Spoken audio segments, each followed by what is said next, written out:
जब सुने के होई भोजपुरी गाना, बस बजे के चाही गाना।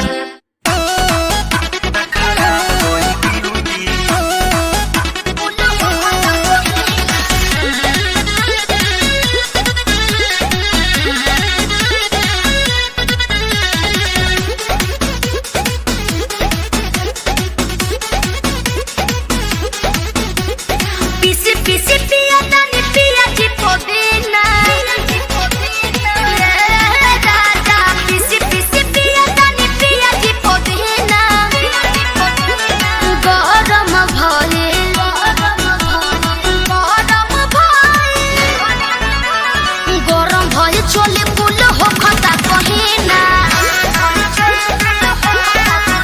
अरे गरम भइल चोले पुल हो खता कहिना।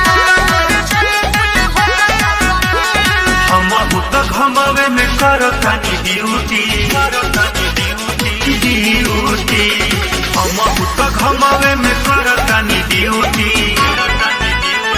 कर बारदास न खड़ा होई ब्यूटी, बारादास न खराब होई ब्यूटी।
नहीं कम होई ब्यूटी, ब्यूटी।